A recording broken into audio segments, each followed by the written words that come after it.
ሰው በጣም የምፈልገው ሰው ነበርና ቲክቶክ ላይ ገብቶ ላይቭ ያወራል እና እንደው በእውነት እኔ ራስ ንስሐ ገብቼ ነው የወጣሁትና ያወራል እና ምን ያህል ሰው እየሰማ ይሆን ብዬ በሌላ አካውንት ስለሆነ ስገባ እኔው ብቻ ነኝ። ጠቅላይ ሚኒስትር መለስ ዜናዊ የተናገረው የአሜሪካ ፓርላማ ላይ ተብሎ የተባለው አይነት ማለት ነው እና አንድ ሰው ነው የሚያየው። ያም ሰው ራሴ ነኝ ገብቼ ያየሁት። ግን እሱ በቃ ላበላብ እስከሚሆን ድረስ ያወራል። የኤርሚያስ ድብቅ ሴራው ያልተገለጠው ማንነቱ የእንትና ቅምጥ የእንትና ቁጭት ምናምን ነገር እያለ ይላል እና ለካ ለዚህ ግን ንስሐ ገብቼ ወጣሁኝ። እሱ ቤት ውስጥ እሱ አይደለም ንስሐ ያስገባኝ፣ ጌታዬ በቃ ማረኝ አልኩኝ። ለካ እግዚአብሔር መንፈስ ቅዱስ ካልሆነ በስተቀር መሰማትንም የሚሰጠውና የኤርሚያስ የእንትና ቅምጥ ነው የእንትና ቁጭት ነው ምናምን ነገር እያለ ማለት ነው። እና ጌታን ፍሩ፣ እሺ ጌታን ፍሩ ለማለት ነው። ተባረኩ። ዛታች ድረስ መውረድ ለኔ ከባድ ነው አድርጎልና ግን እዚህ ጋር ምን አየው ሞራል በሚለው ሐሳብ ውስጥ ሕግ ሁሉ ባንድ ይጠቀለላል ብሎ ጌታ ኢየሱስ ከዚህ ቀደም ላንዱ ሲመልስለት ወንድምህን እንደራስህ አድርገው ውደድ ደግሞ ብሎ ይሏል ጌታና በቤተ ክርስቲያን ውስጥ አሁን ስንኖር ይሄ የሞራል ሕግ ምለው ሞራል ሕግ ብለን የምንለው የሚገለጥበት ስርዓት በምን አይነት መንገድ ነው? በምን አይነት መንገድ ማየት አለብኝ? አይ ዶንት ኖ። ይሄን ኤክስፕሌን ብታደርግልኝ ወይም ትምህርት በአጠቃላይ ተረድቻለሁ ወይም በዛውም እንትን ብትለኝ ደስ ይለኛል። ይሄ ነው ተረድተሻል። ያወራሁት ነገር ገብቶሻል። አጠር ባለ መንገድ ለማስቀመጥ በክርስቶስ ኢየሱስ በኩል በማመን ስንድን የእግዚአብሔርን ቤዛነት አምነን ስንድን ቅዱስ መንፈሱ በእኛ አድሯል። ለምን ነው ቅዱስ መንፈሱ በእኛ ያደረው ብለን ሮሜ መጽሐፍ ምዕራፍ 8 አንስተን ስንጠይቅ ከኃጢአት እና ከሞት ሕግ አርነት ሊያወጣ ነው። ከኃጢአት እና ከሞት ሕግ አርነት መውጣት ማለት ምን ማለት ነው ብለን ስንጠይቅ ወርዶ የሚነግረን ነገር ሕጉ የሚጠይቀው ጽድቅ በመንፈስ ቅዱስ አማካኝነት ውስጣችን ባደረ በመንፈስ ቅዱስ አማካኝነት በእኛ ይፈጸማል። ምዕራፍ 5 ቁጥር 16 ላይ ጳውሎስ በመንፈስ ተመላለሱ የሚለን እሱ ነው። ለመንፈስ ቅዱስ ራሳችንን በሰጠልክ በህይወታችን ሊፈጸም የሚችልበት ብቸኛው መንገድ ለጌታ መንፈስ ቅዱስ ሰሚት ማድረግ ነው። ሰሚት ማድረግ ነው። ራሳችንን ለእግዚአብሔር ቃል መስጠት። ለመንፈስ ቅዱስ ሰሚት የምናደርገው በአየር ላይ አይደለም። ለቅዱስ ቃሉ ራሳችንን ስንሰጥ ነው። ለምን? የእግዚአብሔር ቃል እንደዚህ ብሎ ስለሚናገር ሁለተኛ ጢሞቴዎስ ምዕራፍ 3 ብዙ ሰዎች ለመንፈስ ቅዱስ ሰሚት ማድረግ የሚለውን ነገር በአግባቡ መገንዘብ ያስቸግራቸዋል።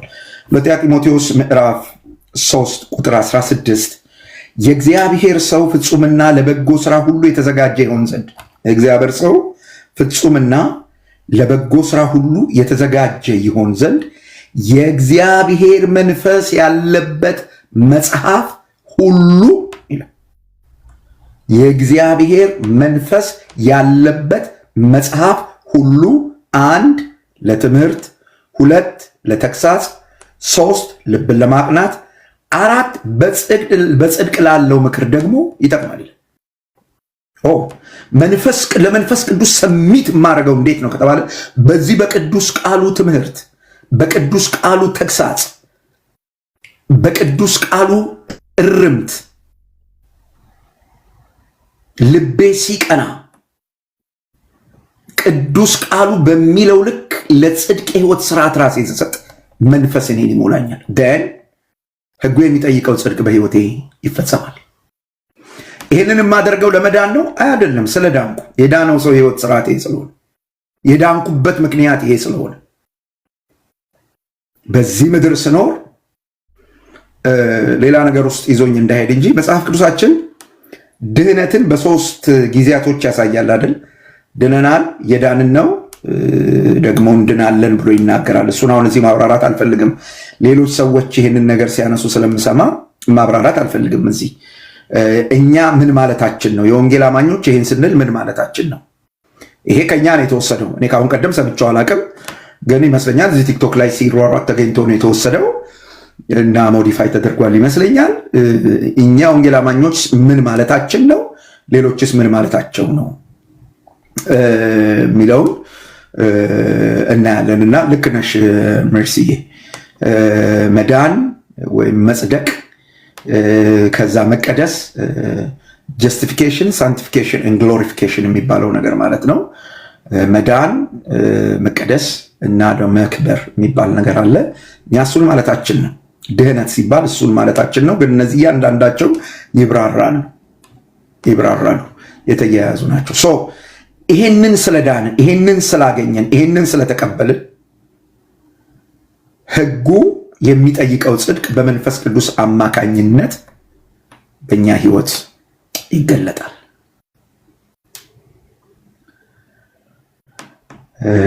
መለስኩልሽ? አይ መልሰህልኛል። ግን ይሄ የህግ ስርዓት በመንፈስ ቅዱስ አማካኝነት በቤተ ክርስቲያን ውስጥ በእንዴት ባለ መልክ ነው መገለጥ የሚችለው? የህግ ስርዓት የለም በቤተ ክርስቲያን ውስጥ። ህጉ የሚጠይቀው ጽድቅ ህይወት ነው ያለው። ህይወት ኑሮ ነው። ስርዓት የሚባል ነገር የለም። ኑሮ ነው። መንፈስ ቅዱስ በእኛ ሲኖር ፍቅርን ያፈራዋል አይደል? ራስን መግዛትን፣ ትህትናን፣ የዋህነትን ገላትያ ምዕራፍ 5 ቁጥር 22 የመንፈስ ፍሬ ማለት ነው። ዳስ ፖይንት። ህጉ የሚጠይቀው ጽድቅ እሱን ነው። ህጉ የሚጠይቀው ትክክል። ጽድቅ ማለት እኮ ሌላ ነገር እንዳይመስልሽ፣ ትክክለኛነት ማለት the right person ማለት ነው። ጽድቅ ማለት righteousness የሚለው ቃል ወይም ጽድቅ የሚለው ቃል ከእግዚአብሔር ጋር ትክክለኛ ግንኙነት፣ ከሰዎች ጋር ትክክለኛ ግንኙነት፣ ከተፈጥሮ ጋር ትክክለኛ ግንኙነት ማለት ነው። በምን ልክ? በቅዱስ ቃሉ ልክ እኛ በመሰለን ሳይሆን that's righteousness። ከጉሚታ ይበል ነው። እግዚአብሔር ይስጥልኝ። ተመልሶልኛል ፓስተር፣ አመሰግናለሁ። እሺ እናቴ፣ እኔ እነዚህ ህግ ተሽሯል ብለው የሚሉ በእኛ በወንጌላውያን አማኞች ሰርክል ውስጥ ነን ያለኑ ብለው ራሳቸውን የሚጠሩ ሰዎች ወይ ደግሞ አንዳንዶቹ የሆኑ በትክክል እነሱ ቢመጡ ጥሩ ነበር። አንዳንዶች ቤት ከፍተው ህግ አልተሻረም ይላሉ፣ ሰንበትን አክብሯ እንዲና እንደዛ በግረዷ ምናምን ነገር ብለው የሚሉ ሰዎች ቢመጡ ጥሩ ነበር ብንጠይቃቸው። እና ምንድነው መሰለ ኤርሚዬ፣ የእናንተ ቤተሰቦች፣ የድሮ ቤተሰቦች ምን ይላሉ? አንተ የሚያምርብህ ዝም ስትል ነው ይላሉ። እና እነዚህ ሰዎች ጋር መነጋገር አሁን እኔ አልችልም። የሚያምርባቸው እነሱ ዝም ቢሉ ነው። ምን ማለት እንደሆነ ይገባል። ከእንዲህ አይነት ሰዎች ጋር የምታረገው ሙግት ልብ ድክም ምንም የሚያደርገው ወንድሜ፣ ምክንያቱም የሚያምርባቸው ዝምታ ስለሆነ። አይ ፓስተር ሲያወሩም አይ ቲንክ ሰምታቸዋል፣ እኔም ሰምቻቸዋለሁ። በእውነት ለመናገር እንደው እነሱን ከማገዝ አይነት አኳያ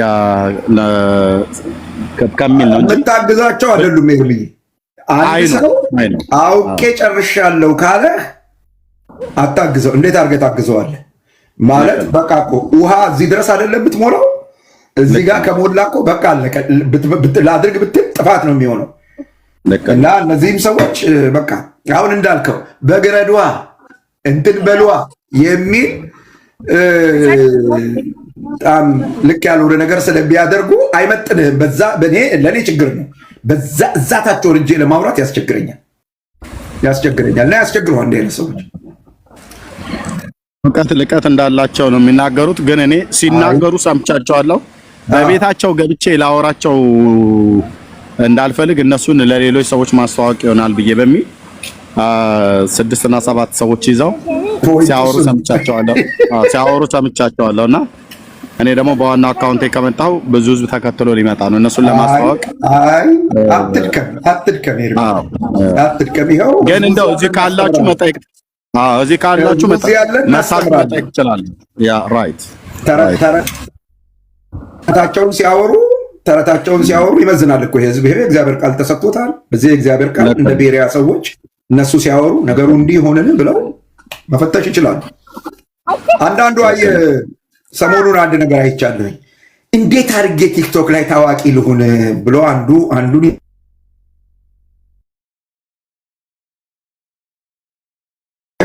ይጠቅመሃል ይለዋል። አንደኛው ያለማቋረጥ በየቀኑ እየወጣ ተሳደብ። ደግሞ ስትሳደብ ዝም ብለህ ተራ ሰው አትሳደብ፣ ወይ ባለስልጣን ስደብ። ከባለስልጣን መርጠህ ትልልቁን ስደብ። ወይ ደግሞ እዚህ ቲክቶክ ላይ ካለ ከሚታወቅ ከአንድ ሰው ጋር ተላተም እና በቃ የዛን ሰውዬ የሆነ ነገር ፈልገህ ቀጥል፣ ያኔ ታዋቂ ትሆናለህ አይነት ነገር ሲባባሉ ሰምቻለሁ። ይሄ ዘመዶቼ በጣም ልክ ያልሆነ ነገር ነው እና ምናልባት ጸበድላ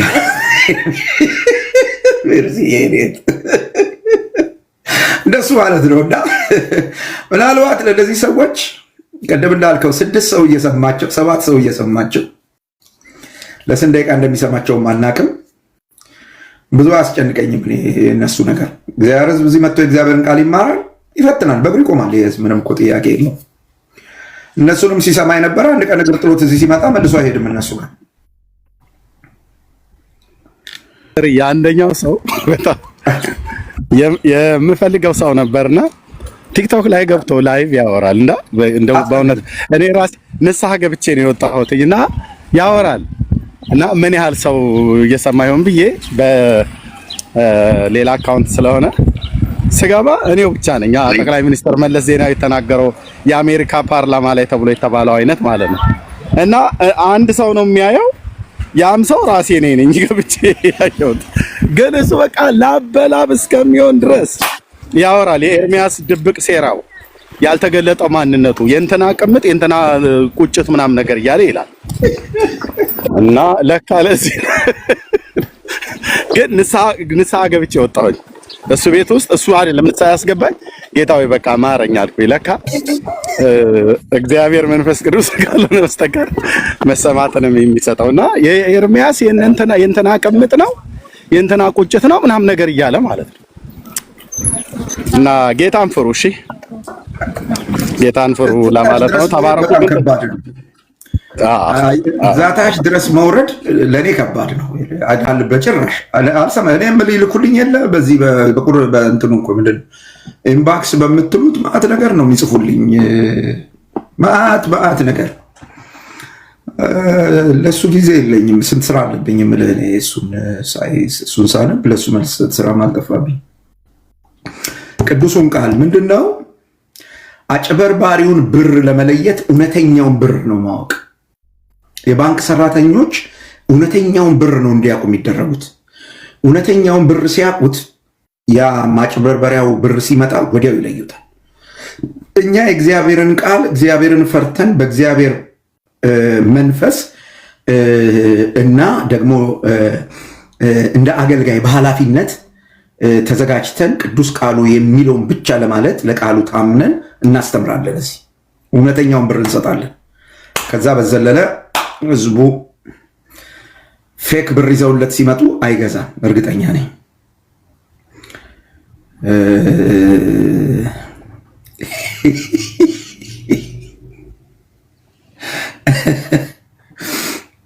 በኢየሱስ ስም ሳልጠመቅ እንዳልሞት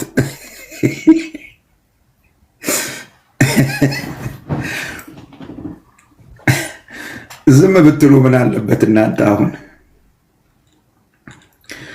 አትሊስት ለመማር መጽሐፍትን እንወቅ ብለን እየተማርን ነውና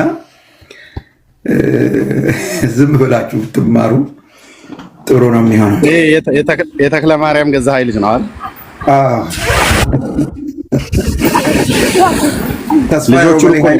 ተስፋዬ ሮበሌ ኃይለኛ ዳሜጅ አድርሶባቸዋል። በቃ እንደሚጮሁት በሶሻል ሚዲያው ላይ ሊቋቋሙት በማይችሉት መንገድ ነው ዘንድሮ የሄደባቸውና እንዴ እናንተም ቀላል ስራ እኮ አልሰራችሁም። አንተ ቢኒ አንተ ኤፍሬም ማነው የአሜሪካው አንደኛ አማኑኤል ብዙ ሰው ተረባርቧል። ግን አሁን ተስፋዬ ጌታ በጣም ረዳው፣ ብዙ ረዳው። እግዚአብሔር ይመስገን። አሁን እዚህ አናወራ እና እንደሱ ነው። ጌታ ይባረክ። እንደሱ እናደርጋለን። በበረሮ በረሮ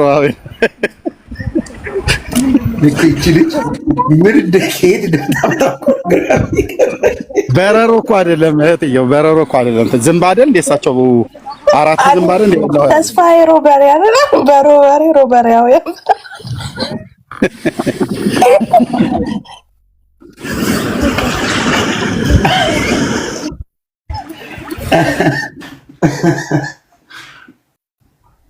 እዚህ አንድ መጽሐፍ አለ እሱ የጻፈውና በቃ ቤተ እምነቱን ዶጋ ያደረገ መጽሐፍ ነው። ካገኛችሁ ብታነቡት ሪኮመንድ አደርገዋለሁኝ። የት ሄደ እባክህ? እዚህ ጋር ነበረ። በጣም ትልቅ መጽሐፍ ነው። ብዙ ነገረ ስላሴንም ማወቅ ብትፈልጉ ሰዎች ጭምር ብታነቡት ይጠቅማችኋል ብዬ አስባለሁ። እነዚህ ጎረምሶች በቃ ወጣቶቹ እየመጡ እየጠለፉ ይሄዳሉ። ወስደውታል። የለም እዚህ ጋር ነበር። ኦኬ፣ ጌታን እናመሰግናለን። ጥያቄ ያለው ሰው ይኖር ይሆን? ከሌለ እንግዲህ የዛሬውን ትምህርት ከየት ላገኘው? ይኸው እዚህ ላይ ነው ያለው። እኔ ሌላ የት እንደሚገኝ አላውቅም። በጣም ይቅርታ። እሺ፣ ደሜ ገብቷል። ፓስተር ደሜን አስቀጥል። እኔም ጥያቄ አለኝ ካላስቸገርኩ። እሺ፣ ትቀጥያለሽ። ደሜ ቀጥል መጀመሪያ። ኦኬ ፓስተርዬ በጣም ተባረክ።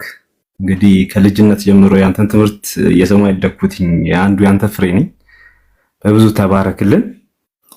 የኔ ጥያቄ ምንድነው ኤፌሶን ምዕራፍ 2 ላይ ቅድም ባወራው ማለት ነው ስለ ሕግ ሽረት ምንድነው እነዚህ ትእዛዛቱ የተሻሩትም እንደዚህ በአይሁድና በአሕዛብ መካከል የጥል ግድግዳ ሆነው እንደነበር ክርስቶስ ደግሞ እንደሻራቸው እና የተሻሩቱ የትኞቹ ናቸው? ያልተሻሩትስ አሉ ወይ?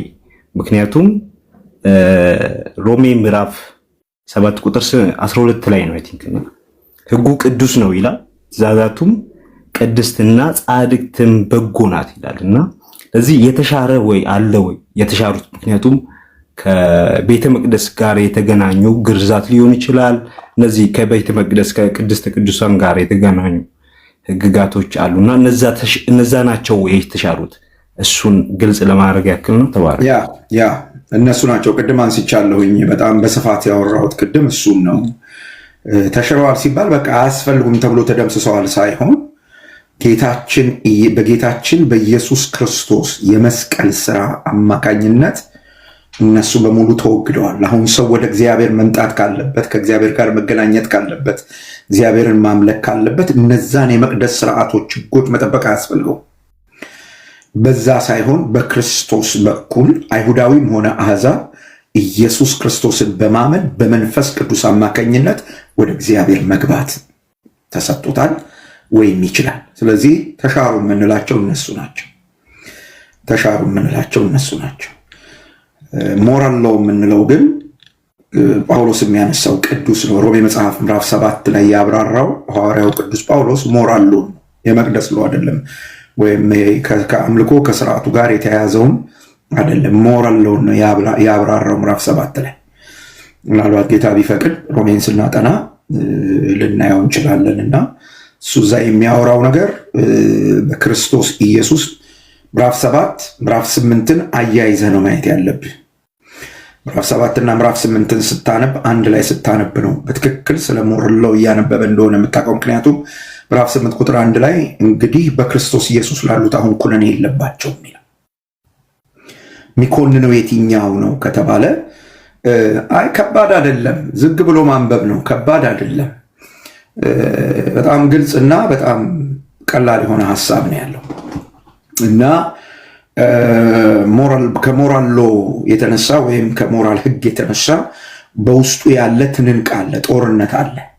ያን ያይና በሕጉ ለመጽደቅ የሚደረገውን ትግል ሁሉ ያይና እኔ ምንኛ ጎስቋላ ሰው ነኝ፣ ለዚህ ለሞት ከተሰጠ ሰውነት ማን ያድነኛል? እንዴት ነው ለሞት የተሰጠ ሰውነት ብሎ ያሰበው ወይም የተቀበለው ካልክ ህጉን ሊያደርገው አይችልም። ስለዚህ ኃጢአት የሚባል ነገር አለ። የኃጢአት ደሞዝ ሞት ነው። ከዛ ግን ምዕራፍ 8 ቁጥር 1 ላይ እንዲህ ብሎ ይናገራል። እንግዲህ በክርስቶስ ኢየሱስ ላሉት አሁን ኩነኔ የለባቸው። ሞራል ሎን በመጠበቅ ለመጽደቅ የሚታገሉ ሰዎች በክርስቶስ ኢየሱስ ሲሆኑ ፍሪ። ስለዚህ የተሻረው ህግ የምንለው ያ የመቅደሱ የአምልኮ የበዓላቶቹ የምናምኖቹ ህጎች ናቸው። እሱ በቃ አሁን አያስፈልጉንም። በክርስቶስ ኢየሱስ ወደ እግዚአብሔር መግባት ሆኖልናል። ምህረት። አቤት ፓስተርስ። ጥያቄሽን። እሺ ገላትያ መጽሐፍ ማለት እኔ አሁን ይሄን 3 ሳምንት ያው ባለፈው በበዓል ምክንያት ስላልተማርን ፈርሶ እንደመሰራት ነው የሆነልኝ ለኔ። ማለት በጣም የሚጎትተን ነገር እንደነበር ቅድም ዋክትል እንደነበረው እያለች ነበር እህታችንና ፈርሶ እንደመሰራት ነው የሆነው። ምንድነው ፈርሶ እንደመሰራት ፓስተርዬ? ይሄ የሚጎትተን ነገር አለ። ዛሬም እናምናለን እኮ በህግ እንዳልጸደቅን እናምናለን። ያው የመጣንበት ቤት ይጎትተን አይዶንት ነው። በተለይኛ ቤት ከናንተ ይለየልኛ ቤትና ያ ይጎትተኝ አላቅም። በርግጥ በእምነት እንደጸደቅ አምሹር እርግጠኛ እኮ ነኝ። ጌታ ምስክር፣ በዚህ ምንም እንትን የለኝም። ግን ምን መሰለህ አንዳንዴ እንያዛለን። ይሄ መጎተት የሚለውን ነገር ነው። ዛሬ እንዴት ጥርሴን ነክሼ እየበጠስኩ እንደነበር ነው ምነግርህ ፓስተር፣ ዛሬ ባለው ትምህርት ማለት ነው። ማለት ምን ያህል ተጎትተን እንደተያዝን ሄደናል። አርነት ወተንበታል ያልነውን ነገር በህግ ለመጎተት እየሄደ እንደነበር ነው የሚያሳየው። የዛሬ ትምህርት እንደዛ ነው። ማለት በቃ በክርስቶስ ኢየሱስ ያመነውን ጽድቅ በህግ በኩል በተለያዩ መልክ ባለፈው ታስታውስ እንደሆነ የዛሬ 2 ሳምንት ያ ልጅ ሲጠይቅ ቁጭ ብሎ የጠየቀ ከኛ ቤተ እምነት የመጣው ልጅ ሲጠይቅ ቁጭ ብሎ ተምሮ የጠየቀህ ሰው መልካም ስራ በማድረግ ስለ ስራ ይጠይቅህ ነበር። አስተውለህ ነበር ካረሳው የዛሬ 2 ሳምንትና እሱ ያለው ስለ በጎ ስራ ስለ መስጠት ስለ ነዲያን ነው።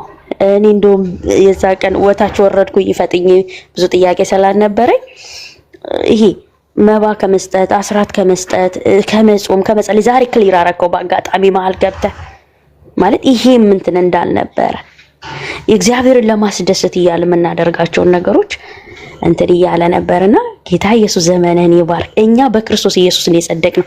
እኔ ገላትያ መጽሐፍ የምረዳው ሊያስቀህ ይችላል፣ ግን ገላትያ መጽሐፍ የምረዳው ክርስቶስን ስሎባቸው ክርስቶስን ሰጥቷቸው ጳውሎስ ከዛ ዞር ያለው አድርጌ ብቻ ነበር መስለው። ግን የድነት የመሰረት ራሱ እዚህ ውስጥ ነው ያለው።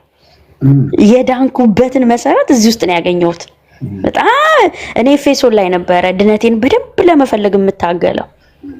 ግን በጣም መሰረታዊ መጽሐፍ ገላትያ ነው ጌታ በሚያውቀው በጣም እና እያጠናሁት ነው እንደ አዲስ። ዛሬ አንድ ጥያቄ ከተማርነው አለኝ በጣም ቀለል ያሉ የሚመስሉ ግን እንዲሁ ለጠቅላላ ዕውቀት ብታካፍለን ብዬ የማስበው የመጽሐፉን ሐሳብ ልጠይቅ ማለት ከመጽሐፉ ጀምሬ ማለት ነው። የመጽሐፉ ያጠናው ስላለው ማለት ነው። ቀለል ካሉት ልጀምር ወይስ ከዛሬው ልጀምር? ቀለል ካሉት ልጀምርና እመጣለሁ ወደዚህኛው ወደ ዛሬው ትምህርትና የመጀመሪያው ጥያቄ ምንድነው? ጳውሎስ መጽሐፉ የገላትያ መጽሐፍ ሲጽፍ አንድ ነገር ይነበረ ይሄ ሰዎች ሐዋርያነቱን ጥያቄ ውስጥ ያስገቡት ነበር ብለህ ታስባለህ ፓስተር? ምክንያቱም እዚህ ጋር የሚናገረው በገላትያን መጽሐፍ ምዕራፍ 1 ጀምሮ አሁን ከሰው ያልሆነ ይል ነበር በፊት፣ ግን ከሰዎችም ወይም ከሰው ያልሆነ ብሎ ነው የሚጀምረው። ሰውኛን ነገር እንዳልተቀበለ ሰውኛ ነገር እንዳልሆነ ያወራል እና ከሰው አለመቀበሉን ደግሞ ድጋሚ ሲያብራራ እዚሁ ምዕራፍ 1 ከቁጥር 11 ጀምሮ እንደዚህ ላይ ወንድሞች በበኔ የተሰበከ ወንጌል እንደ ሰው እንዳይደለ አስታውቃችኋለሁ ብሎ ይዘጋዋል። ማለት ይሄ ጥያቄ እንደ አሁን የቆሮንቶስ ሰዎች ዳይሬክት ነበር የጠየቁት። እኔም ይመስለኝ የገላትያ ሰዎች የሰጣቸውን የወንጌል እንትን በነዛ ትምህርቶች ምክንያት ህግ መጠበቅ አለባችሁ በሚባሉ ሰው ሽፍት እንዳደረጉ ነው እንዳልኩ ቅድም መረዳ የነበረውና ሐዋርያነቱን ይጠራጠራሉ ብዬ አላስብም። እዚህ ጋር ግን እሱ የሆነ ጥያቄ እንዳለው የሚመስል ነገር ያወራል። ይሄ አይደለም እያለ ማለት ነው ከሰው ዓለም እንትን አለ ማለቱ። በኋላ እዚህ ምዕራፍ 2 ላይ አያይጄ ሶስቱንም ልጠይቅ ብዬ ነው። ልቀጥል አይደል ፓስተር? እዚህ በምዕራፍ 2 ላይ እንደገና ይመጣና አሁንም ይሄንን ጥያቄ እንትን ያደከመው እየመሰለ ይሄ ግርዘትና እንትኑ ክርክርና ጥል ያመጣ እንደሆነ በተረዳ ጊዜ በዚህ በገላትያ ምዕራፍ 2 ቁጥር 6 እና 7 ላይ እንደዚህ አለቆች የመሰሉት ያው ጴጥሮስን ለመገሰጽ የሄደበት መንገድ ነው ማለት በሕግ ኑሩ እያለ ለምን ታስገድዳለህ ብሎ ነው። ግን እንዲህ ይላል አለቆች የመሰሉት ግን በፊት ማንም እንደነበሩ አይገደኝም፣ እግዚአብሔር የሰውን ፊት አይቶ አያዳላም። አለቆች የመሰሉ አንዳንዶቹ እንኳን አልጨመርልኝምና ተመልሶ ግን ጴጥሮስ ለተገረዙ የሆነው ወንጌል አደራ እንደተሰጠ እንዲሁ ለኔ ላልተገረዙት የሆነውን ወንጌል አደራ እንደተሰጠ እዩ ይላል። መነሻው ሐሳብ አለ እዚህ ጋር ሐዋርያነቱን የሚይዝ ነገር አለ። ሶስተኛ ጊዜ መጥቶ እዚህ ጋር ሲያወራው እናያለን። ማለት ቀለል ያለ ጥያቄ ነው ግን ብታብራራልን ብዬ ነው ፓስተር። የመጽሐፍ ሐሳብ ነው ዛሬ ከተማርነው ጋር አይደለም። የገላትያ መጽሐፍ ምዕራፍ 1ን ባስተማርኩ ጊዜ የምዕራፍ 1ና ምዕራፍ 2ን ባስተማርኩ ጊዜ ይህንን በደንብ አብራርቻለሁ። ባጭሩ ለማስቀመጥ ሐዋርያው ቅዱስ ጳውሎስ በምዕራፍ 1ና በምዕራፍ 2 ላይ ወንጌሉን እየመከተ ነው ያለው። የወንጌልን ንጽህና መጠበቅ የሚል ርዕስ ነበር እኛም ሰተነው የነበረውና የወንጌልን ንጽህና ሲጠብቅ አንደኛው ያነሳው ነገር አንደኛው እሱ የሰበከው ወንጌል ትክክል መሆኑን እነዚህ ከኢየሩሳሌም የመጡ የሐሰት አስተማሪዎች ትክክል አለመሆናቸውን እና በኢየሩሳሌም ካለችው ከኢየሩሳሌም ነው የመጡት በነገሮች ላይ እና የሚጠቅሱት ነገር አላቸው። ኢየሩሳሌም ጴጥሮስ አለ። ኢየሩሳሌም ከነበረችው ቤተክርስቲያን ነው ወጥተው የመጡት። እዛ የነበሩ የሐሰት አስተማሪዎች ናቸው አንጾኪያ መጥተው ይበጠብጡ የነበረው፣ ገላትያም ችግር ፈጥረው የነበረው። ጳውሎስ ሐዋርያነቱን የገላትያ ሰዎች ተጠራጥረው ሳይሆን እሱ የሰበከው ወንጌል እውነተኛ ወንጌል መሆኑን ለማረጋገጥ የመጀመሪያው ያነሳው ነገር ሐዋርያዊ ስልጣኑን ኮንፈርም ማድረግ። እኔ እኮ የሰበኩላችሁ ወንጌል ዝም ብሎ አይደለም። ልክ እነ ጴጥሮስ እነ ዮሐንስ እነ ያዕቆብ እንደሰበኩት እነዛ ከኢየሩሳሌም መተናል የሚሉ ሰዎች አዕማድ ብለው የሚጠሯቸው ሰዎች በሰበኩበት ስልጣን ልክ ይህንን ወንጌል የመስበክ ስልጣኑ አለኝ እኔ፣ ዝም ብሎ አይደለም። እና ስልጣኔ ደግሞ የሚመነጨው ብሎ ምዕራፍ 1 ቁጥር 1 ላይ በግልጽ እሱን ያሳያል። ሐዋርያው ቅዱስ ጳውሎስ በገላትያ መጽሐፍ ምዕራፍ 1 ላይ ሐዋርያነቱን ሜንሽን ያደረገበት ምክንያት ወንጌሉን ለመመከት ስልጣኑ ያለው መብቱ ያለው እና ኃላፊነቱም ያለበት እንደሆነ ለማሳወቅ ነው። ይህንን ባደረገበት ውስጥ እንግዲህ የመጀመሪያው ይህንን አንስቷል። ከዛ ቀጥሎ ወንጌሉን ከየት እንዳገኘው የወንጌሉ ምንጭ በቀጥታ ክርስቶስ እንደሆነ አንስቶ ተናግሯል። ምንም እንኳን ወንጌሉን ከክርስቶስ በቀጥታ ቢቀበለውም ይሄን ከክርስቶስ የተቀበለውን ወንጌል ይዞት ኢየሩሳሌም ወጥቶ ዋነኞች ከሚባሉት ጋራ ወይም ዋነኞች ለሚባሉት አሳይቶ እነሱ የሚሰብኩትና እሱ የሚያስተምረው እሱ የሚሰብከው ወንጌል ምንም ልዩነት እንደሌለው ከእሱ ጋር እንደተስማሙ ቀኛቸውን እንደሰጡት፣ ስለዚህ የጳውሎስ ትምህርት ርቱ እንደሆነ ትክክል እንደሆነ ማስረጃ ለማቅረብ ነው። ሐዋርያነቱን እንደ ቆሮንቶስ ቤተክርስቲያን አይ አንተን ሐዋርያነት አንቀበልም ሐዋርያማ ብትሆን ኖሮ የሚል ጥያቄ ኖሯቸው አይደለም። ግን የእርሱን አገልግሎት የእሱን ሐዋርያዊ ስልጣን እና ትምህርቱን እነዚህን ሐሰተኞች ለመቃወም እና ወንጌልን ለመመከት ማስረጃ አድርጎ ነው ያቀረበው እንጂ የገላትያ ሰዎች ሐዋርያነቱን ስለተጠራጠሩ አይደለም። መልካም ፓስተር፣ በጣም ግልጽ ነው። አመሰግናለሁ። ሁለተኛ ጥያቄ ደግሞ በዚህ በምዕራፍ 3 ላይ ነው። ምንድነው የሚለው? እዚህ ከቁጥር 19 ጀምሮ እንግዲህ ሕግ ምንድነው ብሎ ነው የሚጀምረው። ሕግ ምንድነው? ተስፋ የተሰጠው ዘር እስኪመጣ ድረስ መካከለኛ እጅ በመላእክት በኩል ስለ ሕግ መተላለፍ ተጨመረ ይላል። እዚህ ጋር ግር ነው ያሰኘኝ። ህግ የተቀበለው ሙሴ አይደል እንዴ ፓስተር? እዚህ ጋር እና መካከለኛ ሆኖ ተጨመረ፣ ስለመተላለፍ በመላእክት በኩል ተጨመረ ይላል። ይሄ ነገር ግልጽ አይደለም። ኃጢአትን ስለመግለጥ ነው። የህጉ ስራ ምንድን ነው ታዲያ? ህጉ ለምን ተሰጠ የሚለውን ጥያቄ ነው የሚመልሰው። ቁጥር 19 ላይ በሌላ ትርጉም ብታነቢው ወይም አዲሱ ትርጉም ባነብልሽ አይ ቲንክ በደንብ እንድታስተውዩ ይረዳል ብዬ አስባለሁ። ምዕራፍ 3 ቁጥር 19 ታዲያ ህግ የተሰጠበት ምክንያት ምንድን ነው ብሎ ይጠይቃል ጳውሎስ። ታዲያ ህጉ ምንድን ነው አይደለም የሚለው ያኛው ክርክሩ በህጉና በተስፋው ቃል መካከል። ጳውሎስ ክርክሩ ምንድን ነው? አይ ድህነት የተስፋውን ቃል በማመን ነው፣ የተስፋውን ቃል በመቀበል ነው ብሎ ነው ክርክሩን እያቀረበ ሙግቱን እያቀረበ ያለው።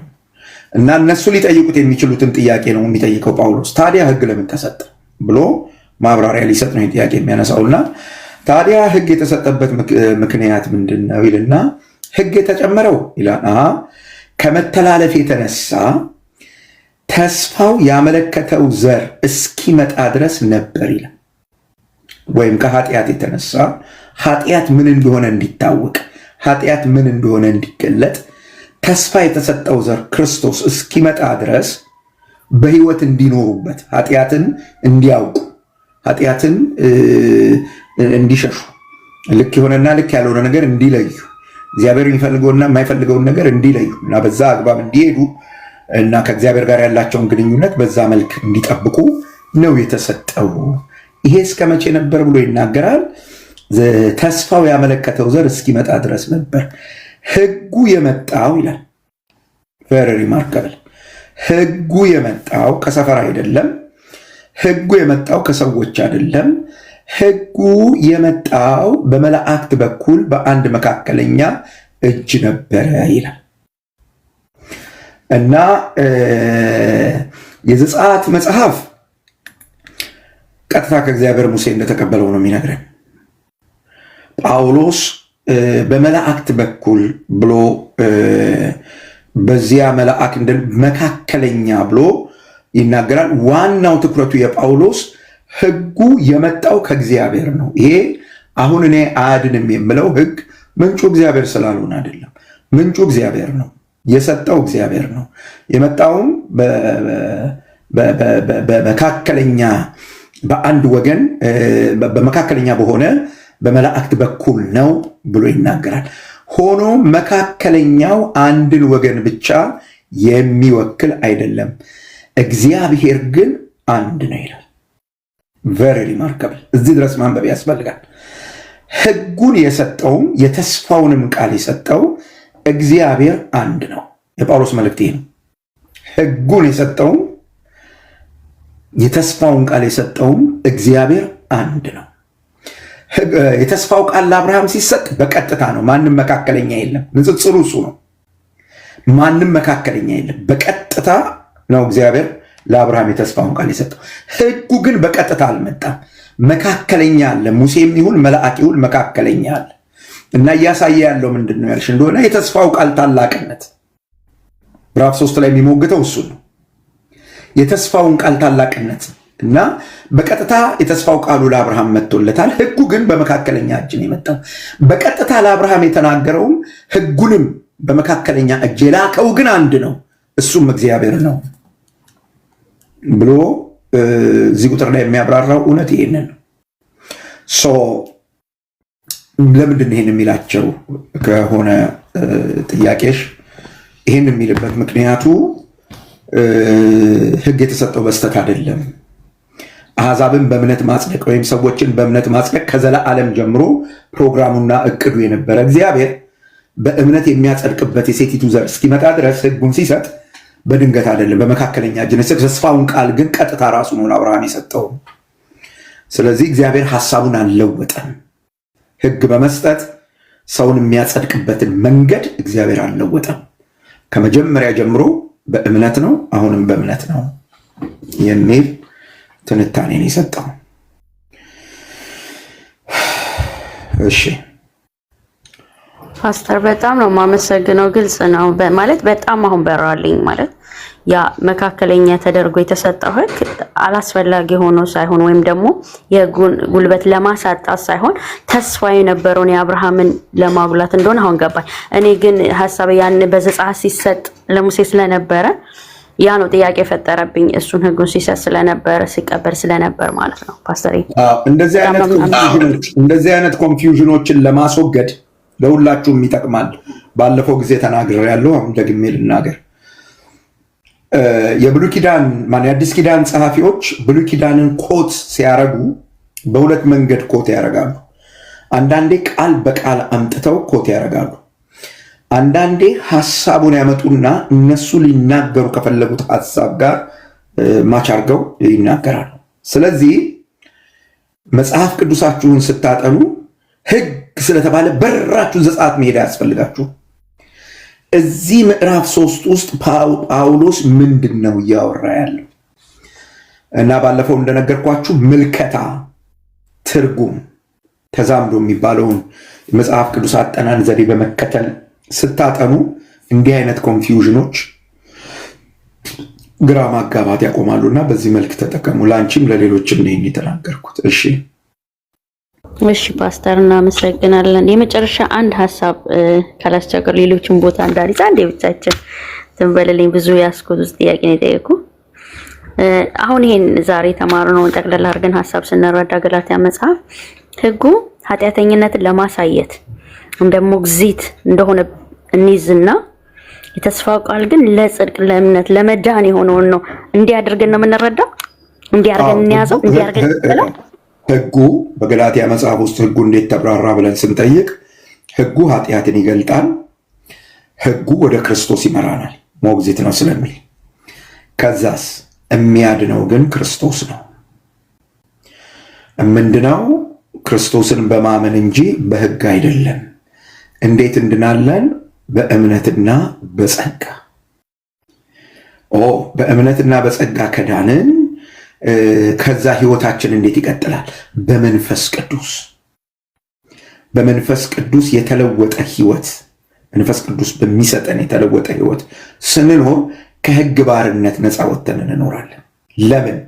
መንፈስ ቅዱስ በእኛ የሚያፈራው ህይወትና በእኛ የሚያፈራው ፍሬና ህጉ አይቃረኑ። እንደነዚህ ያሉትን የሚከለክል ህግ የለም ብሎ ጳውሎስ ገላትያ ምዕራፍ 5 ቁጥር 22ን አንዴ ላንብበው ስላስቀመጠ፣ በቃ እግዚአብሔርን ለማስደሰት ህግ መጠበቅ አለብኝ። ከእግዚአብሔር ጋር ህብረት ለማድረግ ህግን ወደ መጠበቅ ትግል ውስጥ ልግባን አቁመን ለመንፈስ ቅዱስ ራሳችንን መስጠት ነው የሚያስፈልገን። ምዕራፍ 5 ቁጥር 22 የመንፈስ ፍሬ ግን ፍቅር፣ ደስታ፣ ሰላም፣ ትዕግስት፣ ቸርነት፣ በጎነት፣ ታማኝነት፣ ገርነት፣ ራስን መግዛት ነው ይልና እንደነዚህ ያሉትንም የሚከለክል ህግ የለም ይላል።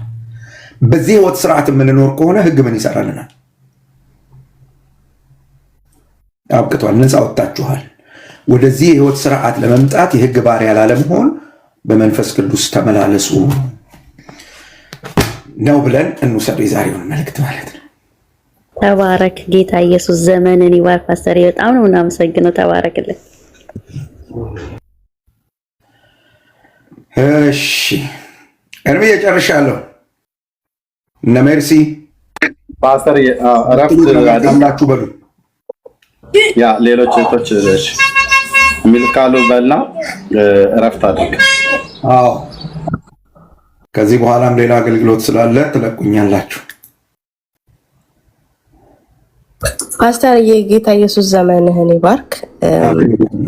በጣም ደስ የሚል ትምህርት ነበር። ጌታ መንፈስ ቅዱስ በአንተ አልፎ ብዙ አስተምሮናል።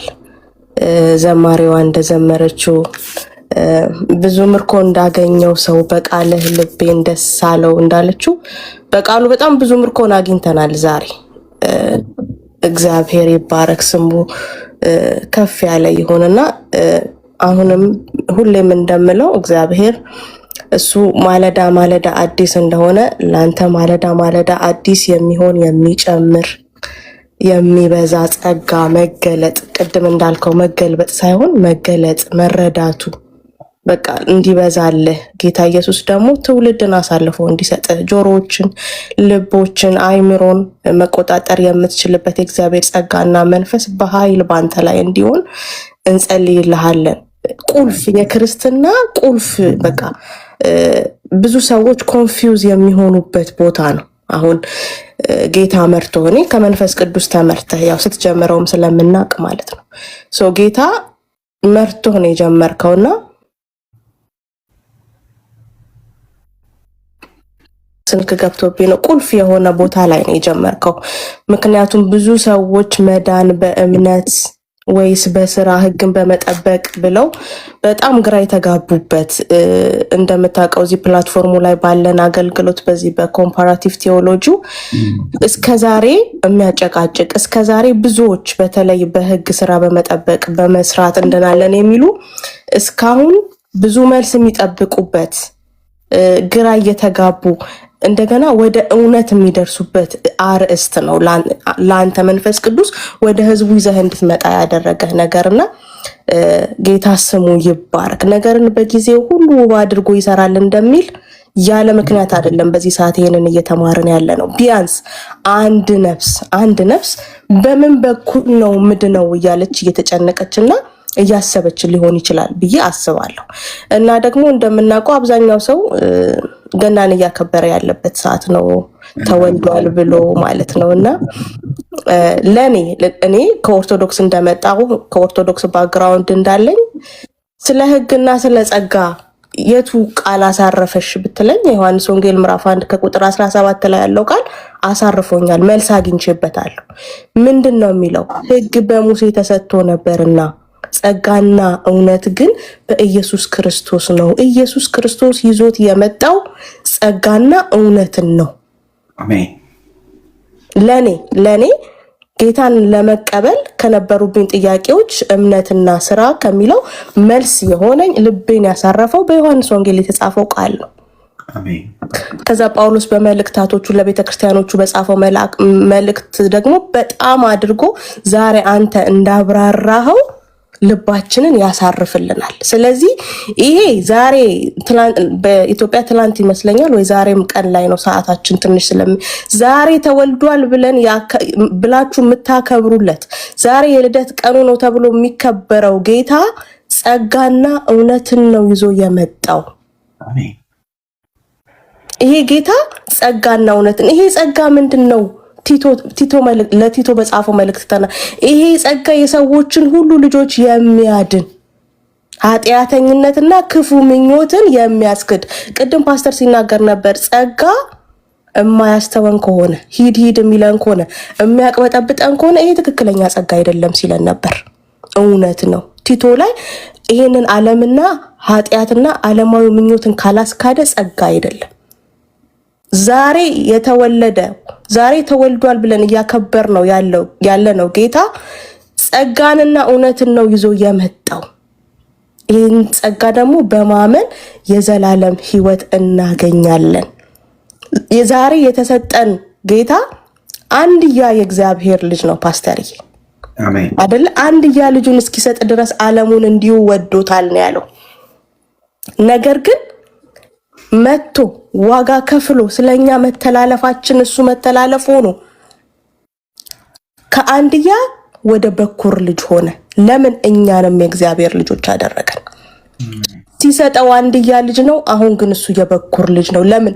ለተቀበሉት ሁሉ በስሙ ለሚያምኑት የእግዚአብሔር ልጆች የሆኑ ዘንድ ስልጣንን ሰጣቸው እንደሚል አሁን በኩራችን ነው። እኛም የእግዚአብሔር ልጆች ነን።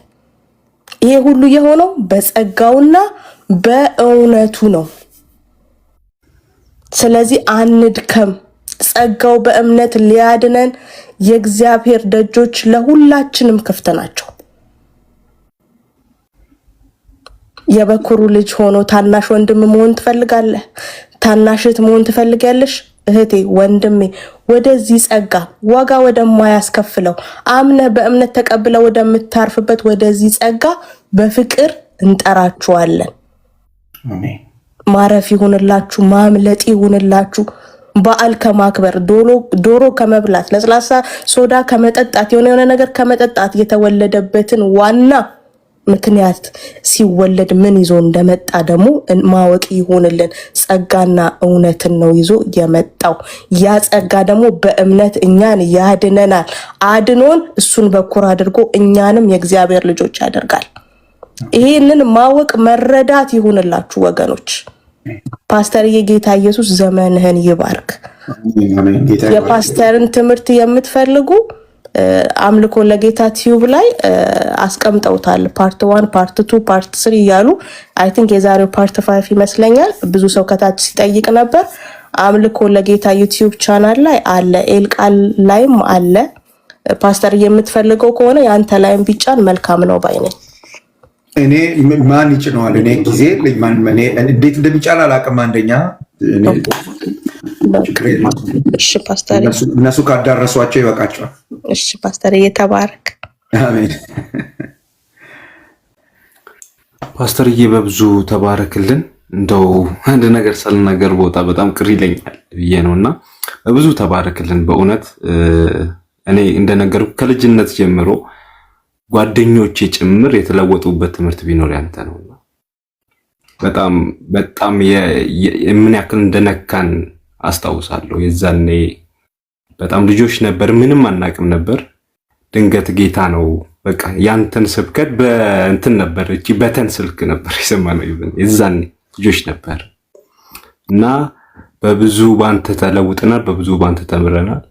ጌታ አብዝቶ ይባርክልን እላለሁ። እና መናገር የምፈልገው ምንድነው ቅድም እያስተማርክ እያለ እንኳን ለኛ እኔን ራሱ በጣም መንፈስ የታወቀ በእውነቴ ነው የምልህ እዚህ ስር ኮሜንት ላይ የሚጻፉ ስድቦች እኔን እንደዛ ካወቀኝ አንተን አስበው፣ አንተ እያስተማርክ ያለው ሰው እና ሞዴሬተሮች እንደምንም ባካችሁን ፈጥናችሁ ቢያንስ አጌን ሳይመጣ ያ ኮሜንት ሳይመጣ በመጀመሪያው ብታጠፉና ሰው መንፈሱ ባይታወቅ ብያስ እላለሁና በብዙ ተባረኩልኝ። ኤርሚ እዚህ ላይ ያላችሁ ወንድሞቼ በሙሉ ጌታ አብዝቶ ይባርካችሁ። ተባረኩልኝ። ቴንክ ዩ ወንድሜ ፓስተር እግዚአብሔር አምላክ አብዝቶ ይባርክ። አሜን። የኮሜንት ነገርማ እኛ ባንዴ ነው የምንቀልበው። ኮሜንት ካላየን አናጠፋ መቼስ ለምና መምጣት አለበት መጥቶ አይተን ነው የምናጠፋው። ግን ከኮሜንት ውስጥ አንድ ያዝናናኝ ኮሜንት ነበር። ኦርቶዶክሳዊ መጥቶ እናንተ በቃ ኢየሱስ እዚህ ሚላችሁ ገና ላይ ነው እንዴ ምናምን ብሎ ኮሜንት ኧረ እንደሱ አይነት ኮሜንት ጽፎ ነበር እና ገርሞኝ ትንሽ ሳኩኝ ፓስተርዬ።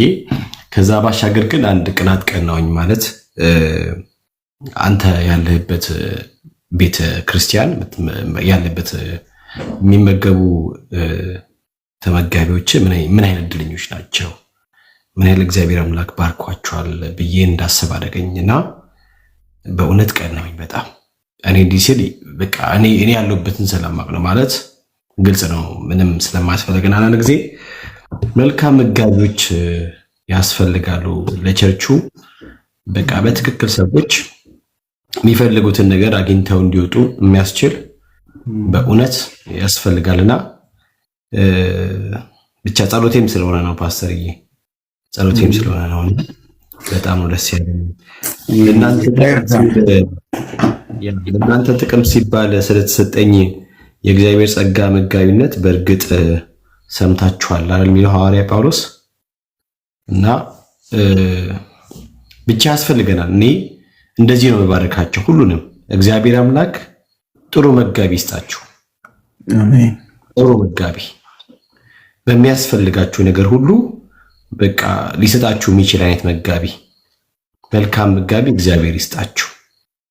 እኔ አሁን ላይ ቸርቹስ ራሱ ለሚፈጠረው ለእያንዳንዱ ክራይሲስ ጥሩ መጋቢ ካለመኖር የተነሳ የምናየው ውጤት ነው ብዬ ነው የማምነው። እና ጥሩ መጋቢ በእያንዳንዱ ቤተክርስቲያን ቢኖር አሁን ላለንበት የመንፈሳዊ መቃወስ በእውነት እንደሳለን ብዬ አላምንም።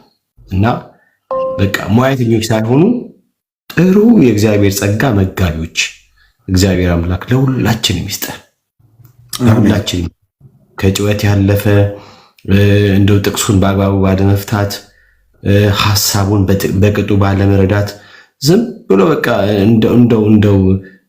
እንደሆነ አድርጎ እንትን የሚሉ በመንፈስ የነሱን ያለማወቅ በመንፈስ ውስጥ ደብቀው የነሱን እንግዲህ ከባድ ነው አልበለው እንጂ ፓስተር የነሱን ማይምነት በመንፈስ ቅዱስ እንዲደግፍ አድርገው በመንፈስ ቅዱስ ጠቅልለው ሰዎች የተሻለ ነገር እንዳያገኙ የሚከላከሉ ቢጠይቁ ለምን መንፈስ ልትጋፋ ነው እንዴ ብሎ ማይሉ በቃ ሲጠይቋቸው ሁሉ እየመለሱ በትክክል ሊመግቡ የሚችሉ መጋቢዎች ይስጣችሁ።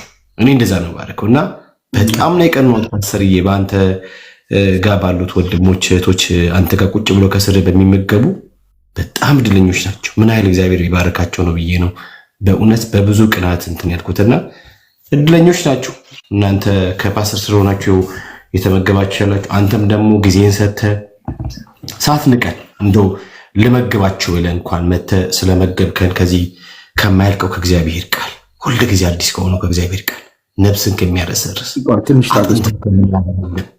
የእግዚአብሔር ጸጋ እንደው ልትመገበን ስለመጣ ፈቃደኛ ስለሆንክ እግዚአብሔር አምላክ ይባርክ። አሜን። እግዚአብሔር ዘርህን ይባርከው። መውጣት መግባትን ይባርከው። ያየ ሁሉ ይውደድ። ያየ ሁሉ እግዚአብሔር አምላክ ንግግሮችን ቃሎችን ያክብድልህ። እግዚአብሔር አምላክ ፊቱን ያብራልህ። እግዚአብሔር አምላክ በነገር ሁሉ መከናወንን ይስጥህ። አንተን የማይወድ ያንተን መከናወን የማይፈልግ ክፉ ከፊት የተከለከለ ይሁን። ከቤተሰብ ከዘመን ከልጆች ከየትኛውም ነገር እግዚአብሔር አምላክ ይከለክላቸው። እግዚአብሔር አምላክ በምድር ስፋት ሁሉ ይባርክ።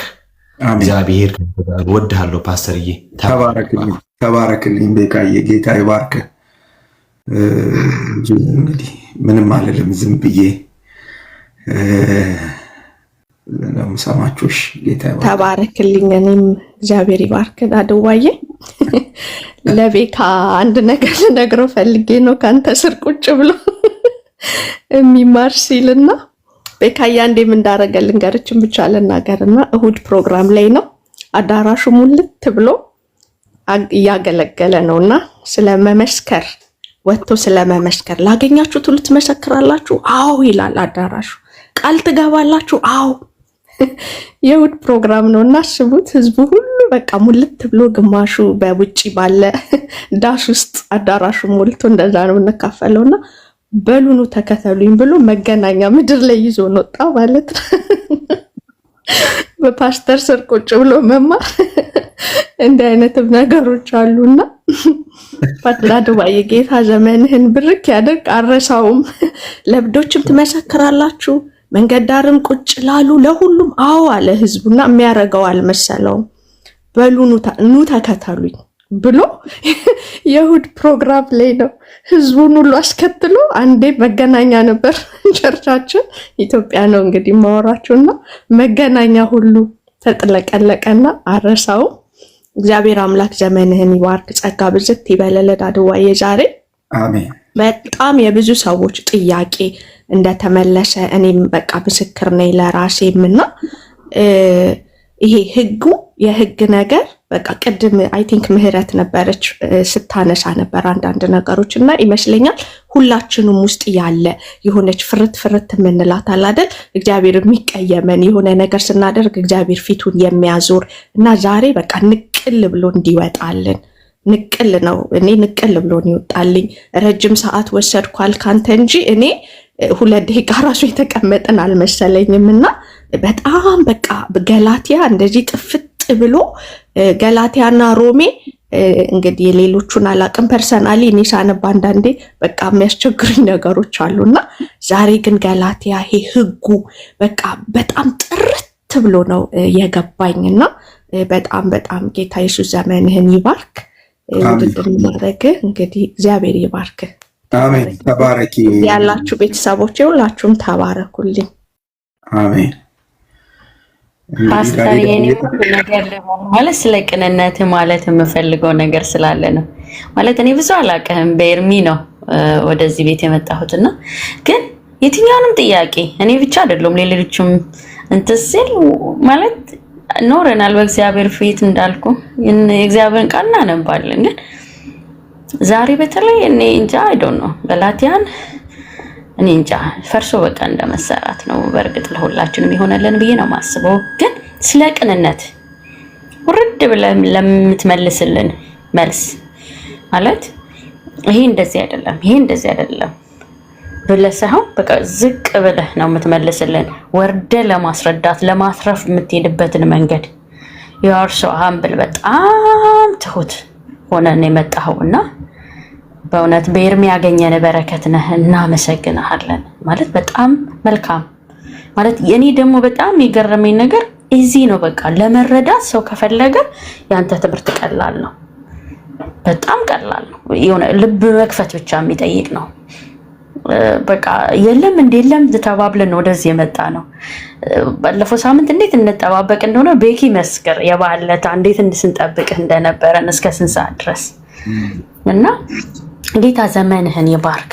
እግዚአብሔር ዘመንህን ይባርክ። ቤት ኑሮ ትዳርህን ያንተ ዘር ትውልድ ሁሉ የተባረከ ይሁን። እኔ በቃ ስለምታሳየን ቅንነት ዝቅ ስለምትልልን እንደ አባት ዝቅ ስለምትልልን የትኛውንም ጥያቄያችን ለመመለስ ለምታደርግልን ነገር በሙሉ እናመሰግናለን። ጌታ አብዝቶ ይባርክ።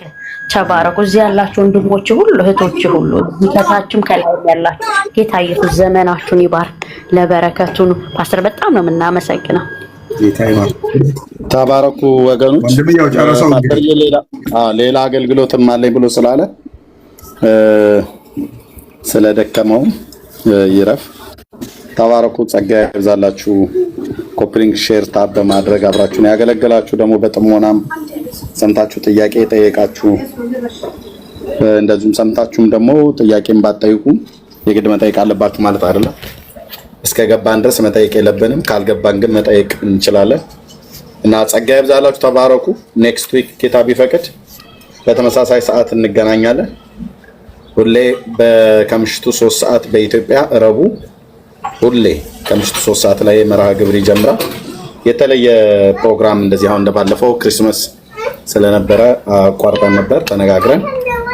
እንደዚህ አይነት ነገር ካልሆነ በስተቀር የሚቀጥል ነው። ጸጋ ይብዛላችሁ። ተባረኩ። ለሌሎችም አድርሱ። ቅዱሳት መጻሕፍትን እንማር ብሎ በሚል መርሃ ግብር የተጀመረው ይቀጥላል ማለት ነው። ተባረክ ፓስተርዬ። ሰላም ሁን። አሜን። በኋላ ላይ እንደዋወላለን። ቪዲዮውን ሰምቼዋለሁኝ ላከው። እሺ ፓስተር፣ ያው ፈልጋለሁ። እሺ ኦኬ። ቅዱሳን ሰላም ሁኑልኝ። ጌታ ይባርክ።